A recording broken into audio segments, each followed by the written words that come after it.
వెలిగొండ పనుల పురోగతిపై ప్రాజెక్టు అధికారులు ఏజెన్సీల ప్రతినిధులతో మంత్రి నిమ్మల రామానాయుడు వీడియో కాన్ఫరెన్స్ నిర్వహించారు. ఈ సందర్భంగా మంత్రి మాట్లాడుతూ ప్రతిష్టాత్మక వెలిగొండ ప్రాజెక్టును పూర్తి చేసి 2026 నాటికి నీరు అందించడమే ప్రభుత్వ లక్ష్యమని చెప్పారు. 2026 జూన్ నాటికి లైనింగ్ పనులు పూర్తి చేయాలని ఆదేశించారు. సీజన్ మొదలయ్యే నాటికి పనులన్నీ పూర్తి చేయాలని, 2026 జూన్ నాటికి టన్నెల్ 2లో మిగిలిన లైనింగ్ పనులు పూర్తి చేయాలని, అందుకు అనుగుణంగా ప్రణాళికాబద్ధంగా పనులు చేయాలని ఆదేశించారు. ఈ సీజన్లోనే వెలిగొండకు నీళ్లు విడుదల చేయాలని సీఎం చంద్రబాబు సూచించారని, ఆయన ఆదేశాల మేరకు 2026 నాటికి వెలిగొండ పూర్తి చేయడమే లక్ష్యంగా నిరంతరం పర్యవేక్షణ చేస్తానని స్పష్టం చేశారు.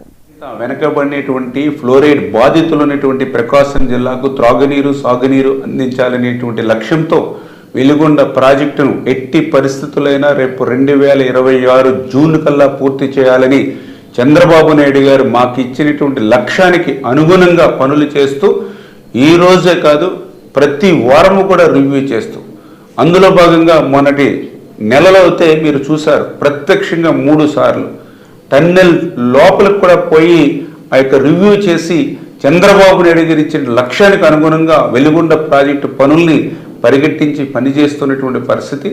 అందులో భాగంగా ఈరోజు రివ్యూలో కూడా స్పష్టంగా టన్నెల్ 2కి సంబంధించినటువంటి ఆ లైనింగ్ మేము అధికారంలోకి వచ్చే సమయానికి 7 కిలోమీటర్లు ఉంటే ఈ 14-15 నెలల కాలంలో మరి 3.2 కిలోమీటర్ల లైనింగ్ని పూర్తి చేస్తాం. మిగిలిన బ్యాలెన్స్ ఇంకా దాదాపు 3.6 కిలోమీటర్లు ఏదైతే ఉందో దాన్ని కూడా రేపు జూన్లో పూర్తి చేసేటువంటి విధంగా నెలల వారీగా కూడా వాళ్ళకి లక్ష్యాన్ని నిర్దేశించడం జరిగింది. అందులో భాగంగానే డిసెంబర్లో మా లక్ష్యం 456 మీటర్ల లైనింగ్ అవుతే 432 మీటర్లు ఈ 25వ తారీఖుకి పూర్తి చేసాం. అంటే ఈ రకంగా లక్ష్యానికి అనుగుణంగా పనులు జరిగేటువంటి విధంగా ఎప్పటికప్పుడు సమీక్ష చేసుకుంటాం.